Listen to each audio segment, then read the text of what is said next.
Este domingo vamos a ver la segunda parte, ¿verdad? De lo que estuvimos tocando el domingo anterior. ¿Quién se acuerda de lo que hablamos el domingo pasado? Excelente, excelente. Estuvimos hablando del enojo, ¿verdad? Entonces vamos a hacer un repaso, ¿verdad? Para que nos pongamos en autos todos, ¿verdad? Y recordar que fueron las cosas que estuvimos hablando acerca del enojo. El enojo, como veíamos la otra vez, es algo que todos padecemos, ¿verdad? Todos somos aquí culpables de enojarnos. O si hay alguien que no se enoje, por favor levante la mano, ¿verdad? Lo vamos a poner en un lugar, ¿verdad? Lo vamos a premiar en el cuadro de honor, porque en realidad todos tenemos predisposición al enojo. Todos nos enojamos. Claro, nos enojamos de diferentes formas, ¿verdad? Hay gente que se enoja y se queda callada y no le dirige la palabra. Hay otros que se enojan, explotan y si usted anda cerca, le muerden la mano, ¿verdad? Diferentes clases de enojo, pero todos nos enojamos. Veíamos que la Biblia nos enseña que se puede enojar uno sin pecar, y eso nos enseña de que uno de los problemas que tiene el enojo es que nos facilita pecar, ¿verdad? Nos abre la puerta para que podamos pecar, ¿verdad? Pecamos a veces contra las demás personas porque empezamos a decir cosas que lastimamos, ¿verdad? Y a veces en el mismo enojo no vamos a corregir las heridas que hicimos, ¿verdad? A veces nos enojamos tanto que quizás la gente puede decir, o cualquiera puede decir, ve, y este es un cristiano, no, hombre, es muy bravo, y estamos nosotros pecando. Y también dice la Biblia que en el tema del enojo nosotros podemos darle espacio al diablo, podemos abrirle lugar al diablo a que él, por decirlo así, empiece a meter mano y desarmen las cosas que se han construido. Veíamos que también el enojo, la ira, dice en el libro de Proverbios, es cruel y es destructible. Veíamos que cruel es alguien que lastima y no le importan los sentimientos de los demás, ¿verdad? Y el enojo nos puede llevar a hacer eso. Yo estoy enojado y digo lo que yo estoy pensando y ya estoy cansado y digo, y no me importaron los sentimientos de los otros. Me vuelvo cruel, lastimo. A veces llega el momento que el enojo, uno se tranquiliza cuando ya uno se desahogó todo. Y esa no es la idea del enojo. ¿Saben? También dice el libro de Proverbios que el enojo es destructivo, la ira es destructiva. Y veíamos el domingo pasado de que cuando habla de destructivo es la idea cuando una represa, ¿verdad?, estalla hasta arriba de agua, abren las compuertas y todo lo que esté abajo se lo pasa arrasando. Y veíamos que muchas veces el enojo nos lleva a destruir cosas que hemos construido con mucho cuidado. A veces hay relaciones que nos ha tomado tiempo ir acercándonos y por algo de enojo se perdió. Y otra vez es arrancar de cero, ¿verdad? Eso nos lo enseñaba la palabra de Dios. La otra cosa que nos enseña la Biblia acerca de la ira o el enojo es que no va a obrar la voluntad de Dios. Y eso lo dice en Santiago, porque la ira del hombre no obra la justicia de Dios. Jamás vamos a hacer las cosas a la manera de Dios enojados. Ahora, ¿cómo lidiamos con el enojo? Si es algo que todos tenemos. Bueno, el enojo vienen dos vías. Yo me enojo con usted y usted se enoja conmigo. Entonces el domingo pasado vimos la primer vía. Yo me enojo con usted. Y ahí nos fuimos a Proverbios 25 y les voy a pedir que regresemos a ese texto. Proverbios capítulo 25, ¿verdad? Para que podamos terminar de hacer el repaso.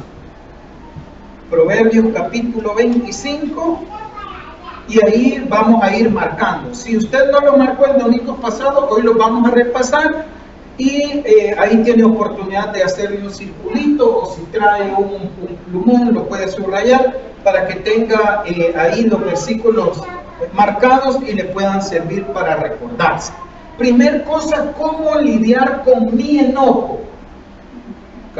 Proverbio 25, versículo 8, dice así: no entres apresuradamente en pleito. Y esa es la primera clave, no apresurarnos. Tenemos que ser pacientes, tenemos que aprender a contar hasta 10, quizás yo tengo que aprender a contar hasta 100, ¿verdad? Pero tenemos que no apresurarnos. Y veíamos, porque muchas veces sucede algo y nos enoja y no averiguamos por qué pasaron las cuestiones. Y yo me enojo y empiezo a ver culpables por todos lados y quizás la culpa ha sido mía. Y yo me enojé y lastimé a toda la gente porque me apresuré. Versículo 8, no apresurarse, tener paciencia. Usábamos la palabra esta que es bien típica nuestra, cholludo, ¿verdad? Esa persona que es lento para todo, pues hay que ser cholludo para enojarse. Versículo 9. Trata tu causa con tu compañero y no descubras el secreto a otro.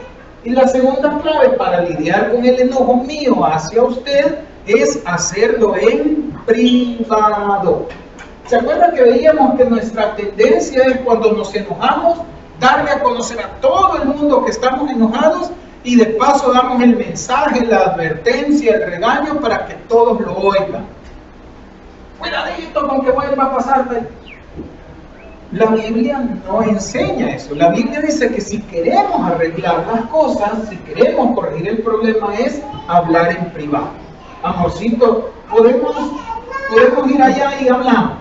Y yo ahí hablo con ella. No voy a poner a regañar a mi esposa delante de todos ustedes, porque cuando yo pongo a hacer las cosas en público, en realidad estoy hiriendo a la otra persona, porque se siente atacada delante de todos. Y también yo hago más grande el problema, porque entonces van a haber hermanos que van a haber personas que van a decir: qué bárbara la hermana, cómo trata. Y van a haber otras personas que van a decir: pobrecita, cómo la chicó delante de todos. Eso no se hace. Y de repente tenemos dividido aquí los que están con mi esposa y los que están conmigo. Y eso pasa en la familia. A veces puede ser de que hay personas que están más enteradas de lo que pasó, más que el involucrado, y no se arreglan las cosas. Entonces, segunda lección que nos enseñaba es que tenemos que hacerlo en privado. Tercer cosa la llevamos en los versículos 11 y 13. Dice: manzana de oro con figuras de plata es la palabra dicha como conviene. Como frío de nieve en tiempo de la siega, dice el 13, así es el mensajero, el que lleva la palabra, fiel a los que le envían. Y veíamos también en esta parte el versículo 18, que dice: martillo y cuchillo y saeta es el hombre que habla contra su prójimo, falso testimonio. Y están los tres versículos hablando están tocando el tema de hablar. Solo que dos son cosas positivas, ¿verdad? Como un vaso de agua fría cuando está haciendo calor, o la otra es como veíamos el domingo pasado, como esos adornos florales o frutales que está bien ordenadito y es una belleza y es un deleite. Y esto nos está hablando de que necesitamos ser sabios para hablar. Proverbios dice de que solo la persona que es necia dice todo lo que está pensando. Deja ir todo. Esa es una persona necia, dice Proverbio. El sabio es aquel que medita qué va a decir, cómo lo va a decir y cuándo lo va a decir. Porque no todo el tiempo es buen momento de hablar las cosas. Uno puede decir la verdad, pero puede decirla de una cierta forma que no sea un cuchillo. ¿Usted ya ha escuchado el dicho de agarrar el cuchillo por el filo? No, nunca lo había oído. Lo voy a patentar. Yo sí lo escuché, y significa el hecho de que usted le dice algo a alguien y la persona, en vez de agarrarlo por el lado amable, lo agarra mal. Y a veces puede ser porque yo no medí bien mi manera de hablar. Entonces yo tengo que ser prudente en la manera que hablo. Yo no voy a conseguir nada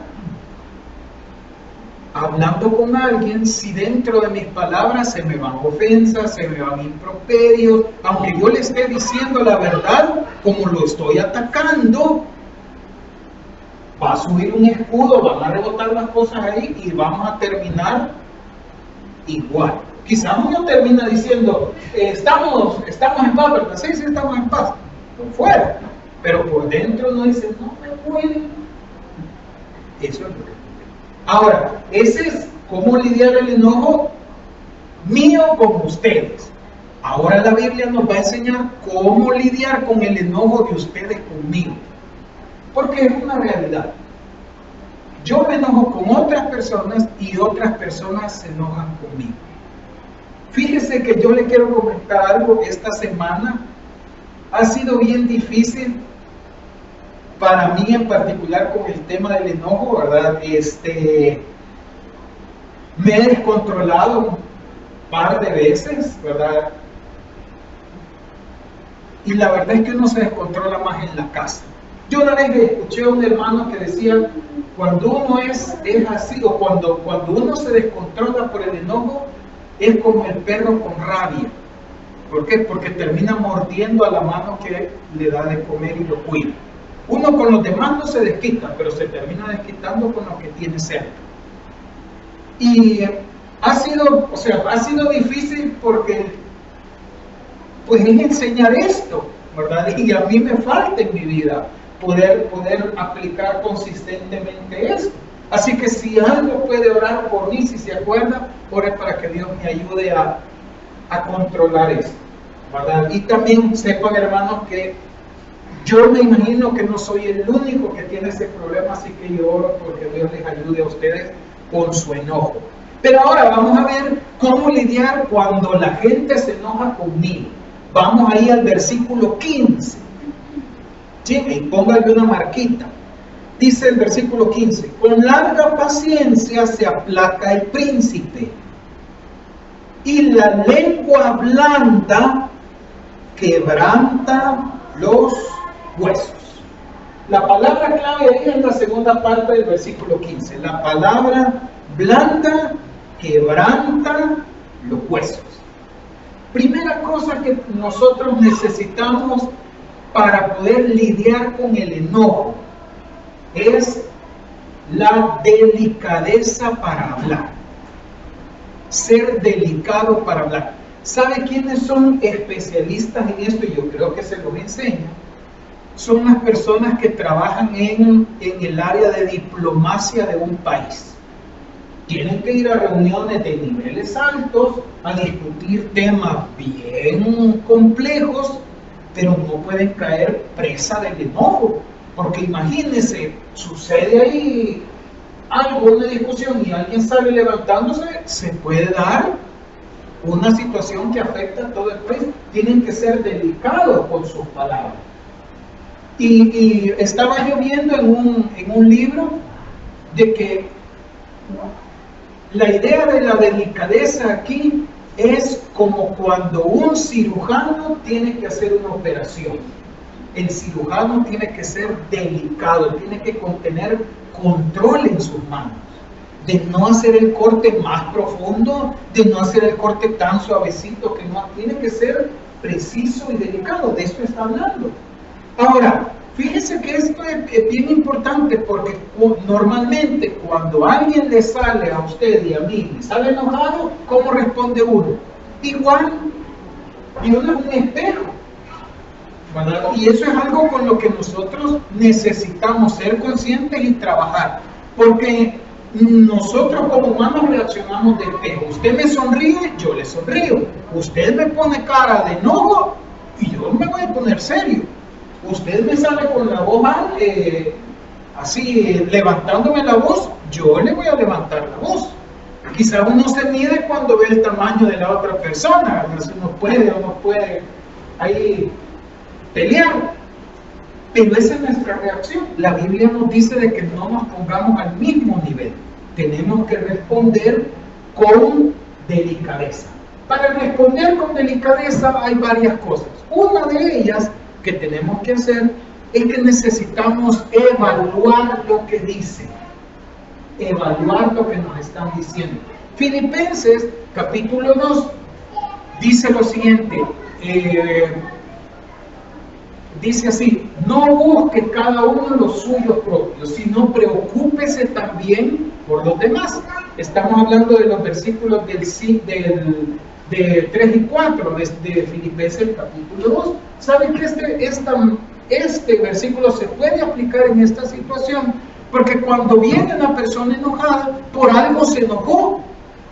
Es que uno no se enoja de gratis, ¿verdad? Siempre tiene que haber una razón. Pero a veces, si yo me detengo solo en el enojo y no me detengo a ver qué hay detrás, no voy a arreglar el problema, porque quizás yo causé que la persona se enoje. Y yo tengo que entender que yo hice algo y entonces pedir disculpas. Mira, perdóname, fíjate que sinceramente no era mi intención hacerlo así. Perdona, no te quería decir eso, quizá usé malas palabras, o mira, veo que te ofendí, perdóname, no era esa mi intención, pero uno tiene que escuchar. Primera cosa que requiere la delicadeza es pararse y oír lo que le están diciendo a uno. Fíjese que hubo un tiempo que yo trabajé en la Universidad de El Salvador y pues los muchachos en ese contexto histórico eran bien especiales. Pero como usted sabe, la universidad siempre se ha caracterizado por las protestas y todo, y pues las protestas las hacían los estudiantes ahí adentro, contra los profesores. Pues una vez se dio una situación que yo creo que se nos pasó la mano en la dificultad de un examen, lo pusimos muy difícil. Entonces, pues salieron mal los muchachos y empezaron las protestas. No se fueron a huelga de hambre porque no conviene, pero empezaron a protestar. Entonces mandaron a hacer una reunión, llamaron al grupo llevaron un grupo de representantes, llegó la directora de la Escuela de Tecnología Médica y los profesores que estuvimos involucrados en hacer la masacre a través del examen. Y la directora, ya una señora mayor, nos decía esto: muchachos, porque la mayoría de profesores estábamos algo jovencitos, nos decía así: muchachos, yo quiero recordarles algo, dos cosas.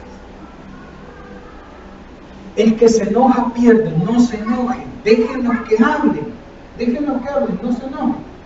El que se enoja pierde. Y segundo, nos decía él, el pez por su boca muere. Déjenlo que hablen, porque dentro de lo que ellos dicen va a surgir una solución para esta cosa. Pero presten atención, porque cuando el río suena, piedra lleva. Debe haber algo que ustedes necesitan corregir. Solo eso nos dijo, tuvimos la reunión y en realidad tratamos de aplicar lo que ella nos había dicho. Ella estaba presente y se pudo solucionar. Es lo mismo acá.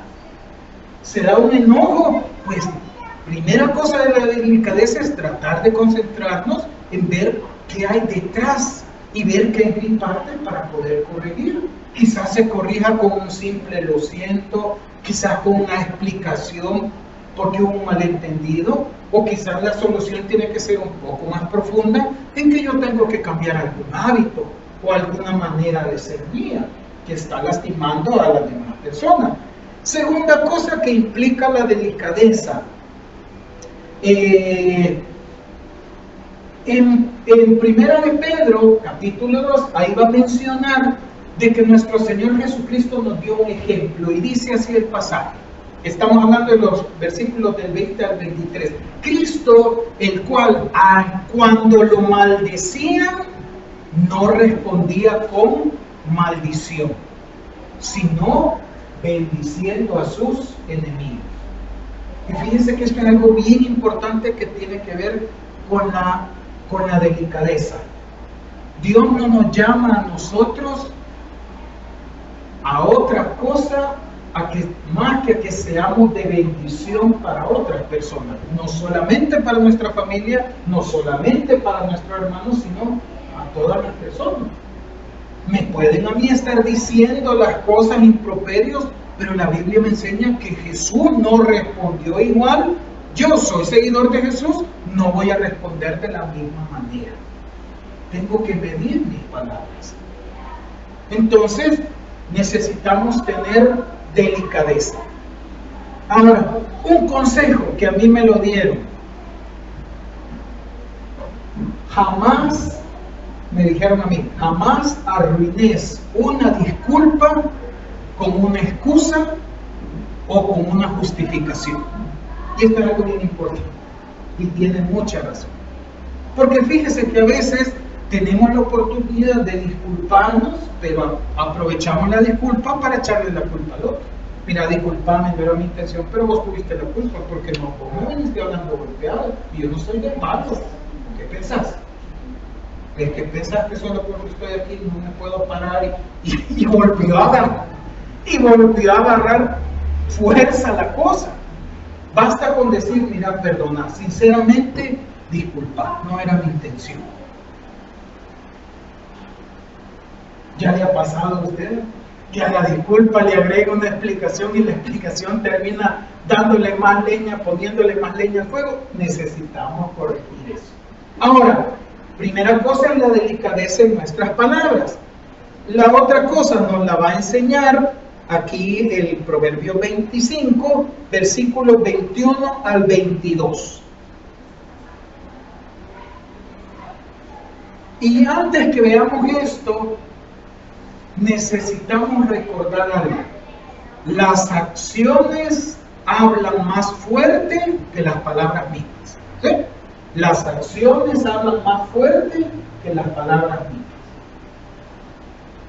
¿No le ha pasado a usted de que usted conoce a alguien que quizás dijo algo que por ahí sonó algo desubicado o algo como que, y él me dijo esto, pero como usted lo conoce y conoce cómo es su temperamento y cómo se lleva con las personas, usted dice, yo no creo que me lo haya dicho con intención de lastimarme? ¿Por qué? Porque las acciones pesan más que las palabras. Quizá usted dijo algo que lastimó, pero el resto de nuestra conducta habla tan fuerte que uno dice, no hombre, nada de haber sido sin intención, y uno lo pasa. Esto es lo que nos va a enseñar el pasaje. Mire lo que dice ahí Proverbios capítulo 25, versículos 21 y 22.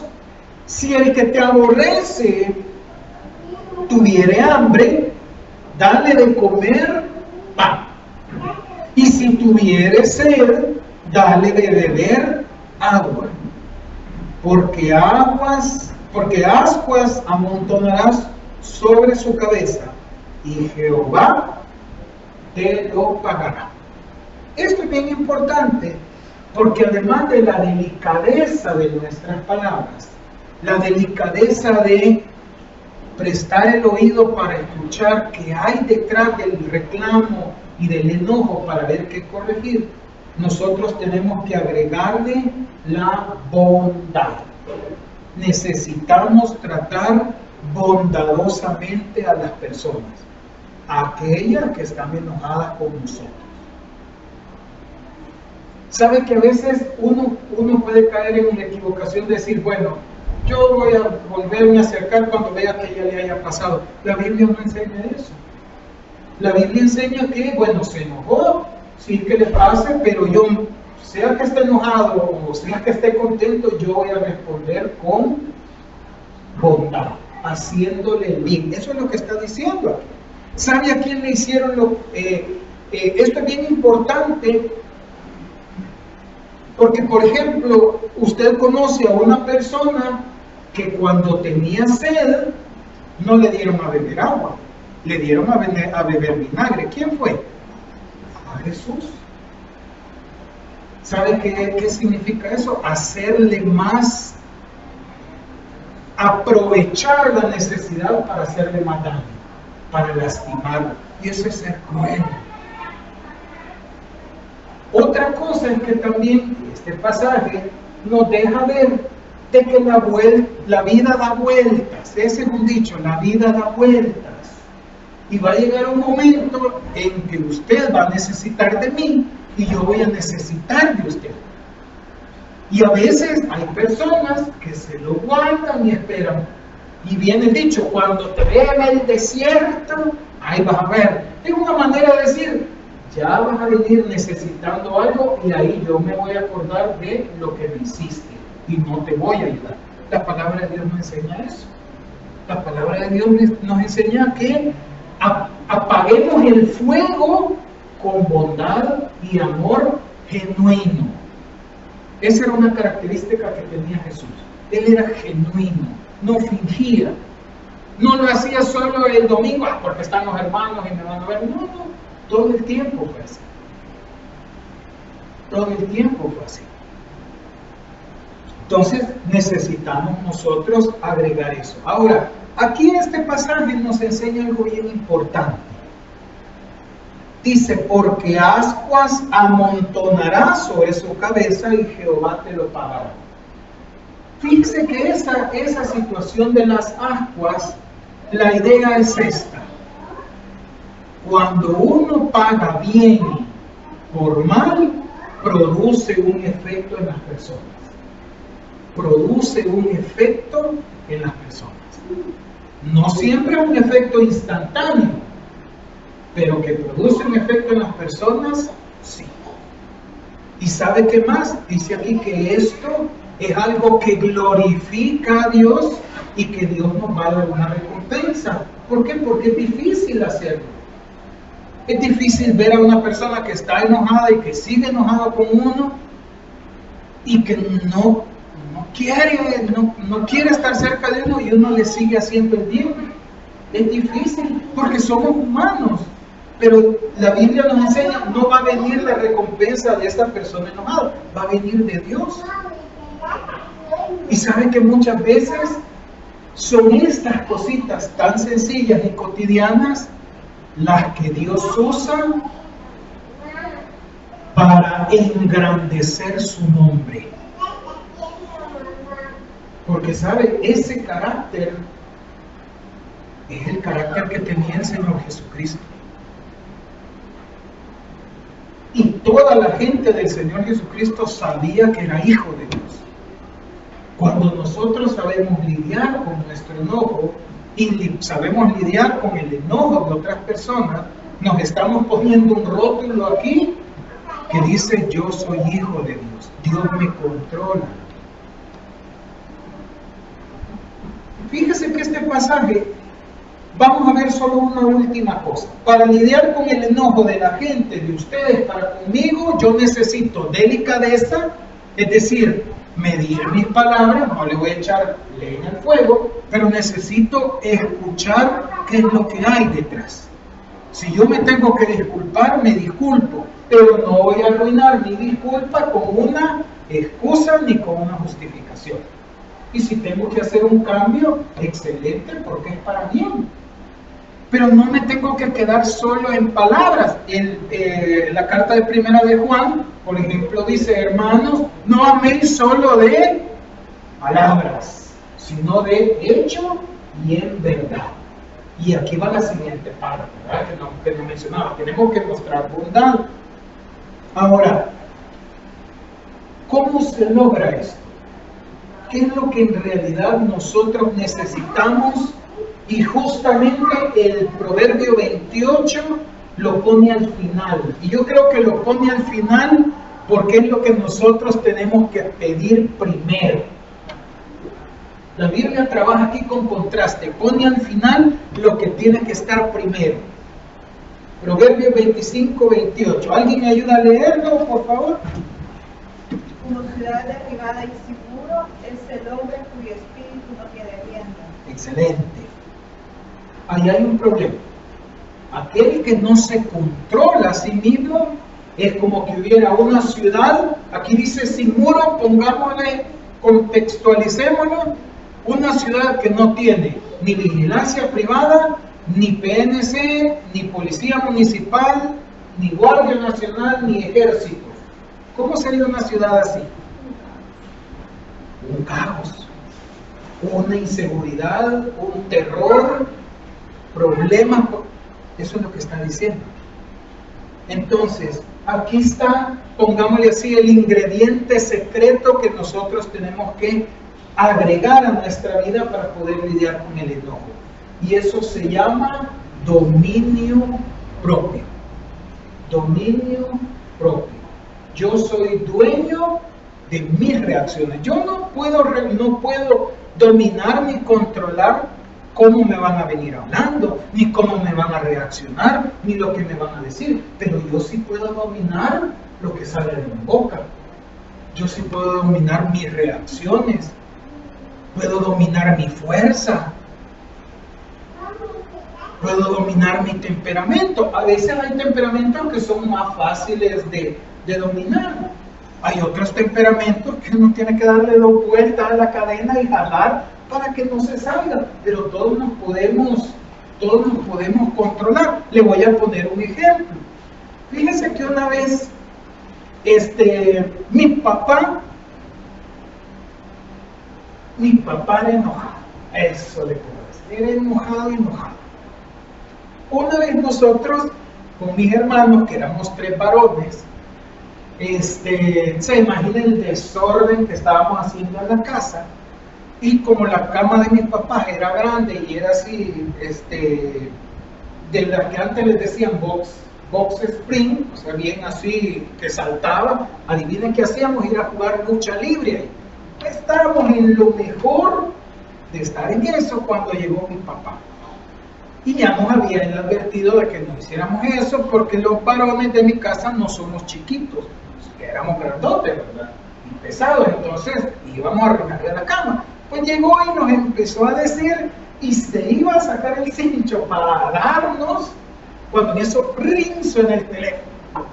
Y como él lo tenía a la par, pues lo agarró. Adivinen quién era, el pastor de la iglesia. Ahora, fue increíble el cambio de verle la cara a mi papá, cómo estaba de enojado, cuando dice, buenas tardes, hermano pastor, ¿cómo está? Que los 3 hermanos nos volvimos a ver así, y él mismo. ¿Por qué? Porque se pudo controlar. Usted y yo no podemos controlar. A veces yo puedo estar pero fúrico con mi familia, pero si viene usted, yo le salgo sonriente.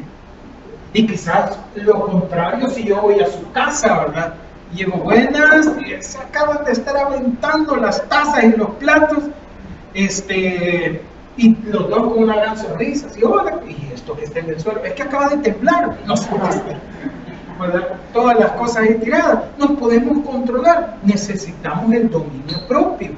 Ahora, algo que es bien importante es esto. El dominio propio, si usted va a Gálatas capítulo 5, el dominio propio es un fruto del Espíritu Santo. Significa que es algo que Dios produce en nuestra vida. Todos tenemos capacidad de controlarnos. Y sabe que el Señor viene y pone su Espíritu Santo en nosotros. Y un fruto, un resultado del trabajo de Él en nuestra vida es que nos aumenta la dosis de dominio propio. ¿Para qué? Para que podamos responder como Cristo. Ahora, cuando hablamos de que es un trabajo del Espíritu Santo y que es un fruto, necesitamos nosotros recordarnos de una vez que Jesús habló del fruto y Él dijo que Él era el tronco de una vid, de un árbol de uvas, de una planta de uvas, y nosotros éramos las ramas. Y a las ramas están puestas para llevar fruto. La clave para que la rama dé fruto es que la rama debe permanecer en la vid. Si no permanece en la vid, no hay fruto. ¿Me escuchan bien? ¿Por qué? Se desconectó. Ahora cambio, ¿verdad? Esto es conectarse con el Señor, esto es permanecer con el Señor. Quizás muchas veces pasa que la ira y el enojo nos dominan porque nosotros le soltamos la rienda a nuestra conexión con el Señor. Quizás necesitamos empezar por ahí y corregir.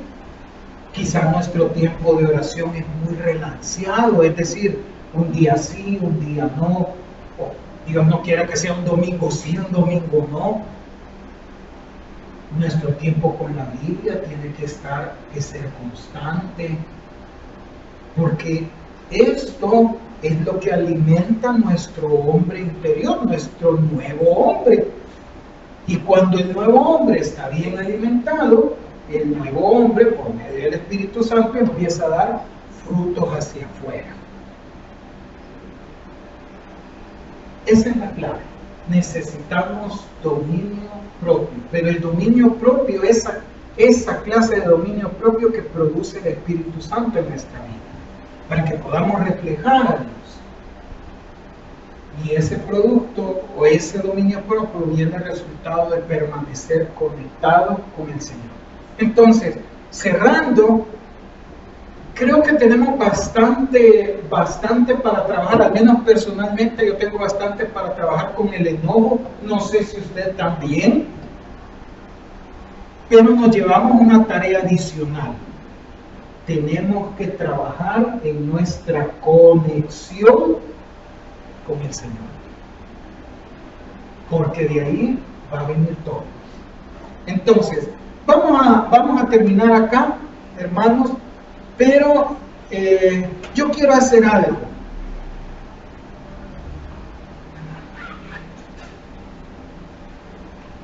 Si usted tiene problemas con el enojo,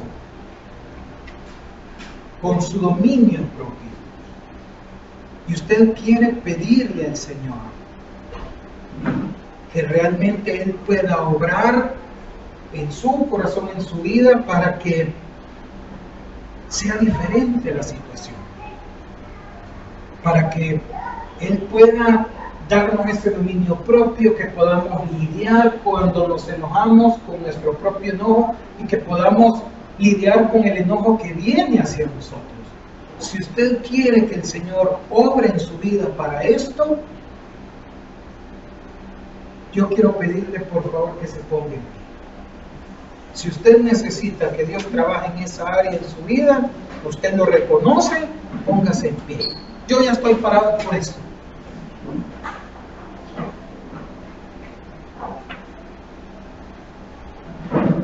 Y le voy a pedir que ahí donde está cierre sus ojos. Vamos a orar.